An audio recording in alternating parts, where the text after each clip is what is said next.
ಗುಲ್ಬರ್ಗಾದಲ್ಲಿ ಸುರಿತಾ ಇರೋ ಭಾರೀ ಮಳೆಗೆ ರೈತನೊಬ್ಬ ಕೊಚ್ಚಿ ಹೋಗಿದ್ದಾನೆ.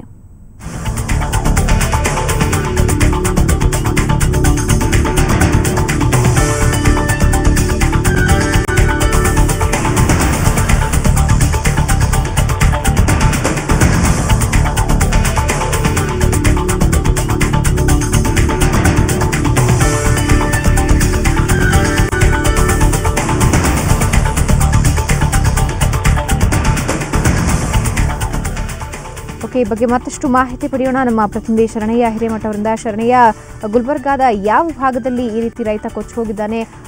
ಆತನ ಹುಡುಕಾಟದ ಕಾರ್ಯ ಯಾವ ರೀತಿ ನಡೀತಾ ಇದೆ? ಭಾವನಾ, ಗುಲ್ಬರ್ಗ ಜಿಲ್ಲೆಯಲ್ಲಿ ಕಳೆದ ರಾತ್ರಿಯಿಂದ ಭಾರಿ ಮಳೆ ಸುರಿತಾ ಇದೆ. ಮಳೆಯಿಂದಾಗಿ ಸಾಕಷ್ಟು ಹಾನಿಯಾಗಿದೆ. ಜೊತೆಗೆ ಜೇವರ್ಗಿ ತಾಲೂಕಿನ ಕೋಣತಿರ್ಸಗಿ ಗ್ರಾಮದ ಬಳಿ ಕೆನಲ್ ದಾಟುತ್ತಿದ್ದಂತಹ ರೈತನೊಬ್ಬ ಕಾಲುವೆನಲ್ಲಿ ಕೊಚ್ಕೊಂಡು ಹೋಗಿದ್ದಾನೆ. ರೈತನ ಜೊತೆಗೆ ಒಂದು ಎತ್ತು ಕೂಡ ಕೊಚ್ಕೊಂಡು ಹೋಗಿದೆ. ಆತನ ಹೆಸರು ಭೀಮಣ್ಣ ಅಂತ ಗೊತ್ತಾಗಿದೆ. ಸುಮಾರು 40ರಿಂದ 50 ವರ್ಷದ ರೈತ ಆಯ್ತ. ಹೊಲದಿಂದ ಮನೆಗೆ ಬರುವಂತಹ ಸಂದರ್ಭದಲ್ಲಿ ರೈತ ಕೊಚ್ಕೊಂಡು ಹೋಗಿದ್ದಾನೆ. ಈಗ ಅಗ್ನಿಶಾಮಕ ದಳದವರು ಜೊತೆಗೆ ನೀರಾವರಿ ಇಲಾಖೆ ಅಧಿಕಾರಿಗಳು, ಪೊಲೀಸ್ ಅಧಿಕಾರಿಗಳು ಸೇರಿದಂತೆ ಘಟನಾ ಸ್ಥಳದಲ್ಲಿ 3 ತಂಡಗಳಾಗಿವೆ. 3 ತಂಡಗಳಾಗಿ ಅಲ್ಲೊಂದು ಆತನ ಶೋಧ ಕಾರ್ಯಾಚರಣೆ ನಡೆಸ್ತಾ ಇದ್ದಾರೆ.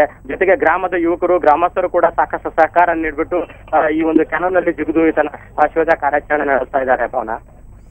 ಓಕೆ ಶರಣಯ್ಯ, ಧನ್ಯವಾದ ಮಾಹಿತಿಗಾಗಿ.